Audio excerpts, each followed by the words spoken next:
तो ये जो मनुष्य शरीर है ये शाकाहारी है। आप ये समझो जब बच्चा पैदा होता है तो शाकाहारी कौन रहता है, और ये शाकाहारी चीजों को हजम करने वाली मशीन है। और इसमें जब आप जानवरों का मांस डाल देते हो, मछली अंडा डाल देते हो, तब उसको हजम करने में दिक्कत आती है, हजम नहीं हो पाता है और तरह तरह की बीमारियां पैदा हो जाती हैं, खून बेमेल हो जाता है और मंदिर गंदा हो जाता है। मंदिर बनाओ, मस्जिद बनाओ, कोई ले जाओ, मुर्दा डाल दो, गंदी चीज डाल दो, तो कोई पूजा उपासना करता है? गुरुद्वारा में ग्रंथ का पाठ करते हैं, कहते गंदी जगह है।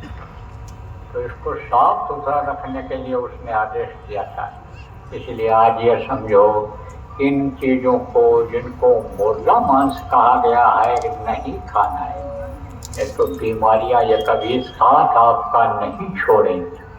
कितना भी बढ़िया से बढ़िया इलाज कर लो, अच्छा से अच्छा डॉक्टर का इलाज कर लो, लेकिन थोड़ा सा आराम मिलेगा, उसके बाद फिर वैसे हो जाएगा। इसलिए ऐसा मत करो, कर्म खराब हो जाते हैं उससे, कर्म आ जाते हैं उससे, खराब कर्म आ जाते हैं तो सजा भोगनी पड़ती है।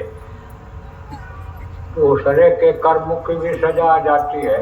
ये कर्मों का जब से विधान बना, सबसे लोग उलझ गए उसी में, बड़े बड़े उसी में फंस गए, कर्म के चक्कर, ऋषि मुनि योगी सन्यासी, और ये सब कर्मों के चक्कर में आ गए। कर्म 5 छूटे नहीं कहा गया, कर्म 5 छूटे नहीं, कहते करो उपाय, और सदगुरु मिले तो उबरे, नहीं तो भटका खाए।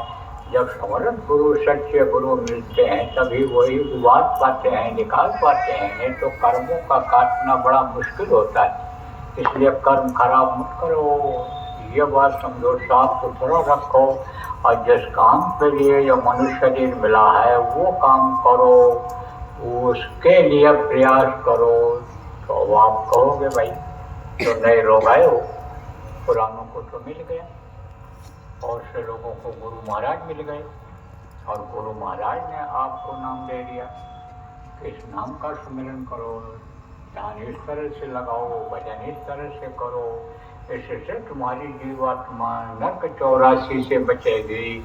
और नहीं तो अगर खाने पीने मौज मस्ती में ही लगे रह जाओगे तो नरकों में सजा भोगनी पड़ जाएगी, क्योंकि ये फिर देख नहीं पाओगे कि हम शरीर से गलत कर रहे कि सही कर रहे। जब ये निशाना बना लोगे कि हम ऐसा आराम की जिंदगी बिताएं, ऐसा आराम से हम रहें, तब आप समझो कि आपके होगा इस शरीर, तो उसकी वजह से नरकों में जाना पड़ेगा, मार खानी पड़ेगी।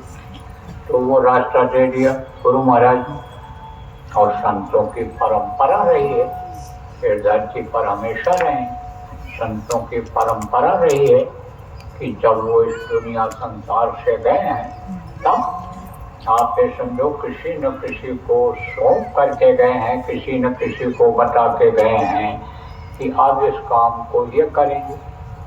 तो मुझे नाचीज को गुरु महाराज ने ये काम दिया था, कहा था पुरानों की ये संभाल करेंगे और नए को नामदान देंगे। तो नामदान बहुत जगह पर दिया, जहाँ जाता हूँ दे देता हूँ। जब बहुत ज़्यादा बोझा आ जाता है दूसरे के कर्मों का और ज़्यादा तकलीफ हो जाती है शरीर में, तो बंद कर देता हूँ, क्योंकि नामदान देना ये कोई आसान काम नहीं है, बड़ा कठिन काम होता है। इसमें कर्मों का लेना देना होता है, अंतरात्मा की सफाई करनी होती है, तो गंदगी आती है। जैसे जो भी कपड़ा धोता है, धोबी, तो धोबी कपड़ा धोएगा, अगर साफ करना है तो पटक पटक करके धोता है, तो उसकी गंदगी उसके ऊपर आती है कि नहीं आती है? आती है। तो ये जो संत हुए हैं गुरु महाराज जैसे हमारे, वो अपने को धोबी ही कहते रहे, धोबी ही कहते रहे अपने को। तो शुरू में बड़ा विरोध हुआ लोगों का, व्यापक प्रचार किया लोगों ने। जब हम ही नामदान लेकर के आए तो हमारे ही खानदान के लोग और रिश्तेदार लोग कहने लगे तो तुम जो भी चला मन में, उच्च कुल खानदान में ब्राह्मण में तुमने जन्म लिया, ब्राह्मण घर में, और तुम जो भी चला मन में, तुमको तो अपने कुल गुरु से जो तुम्हारे बाप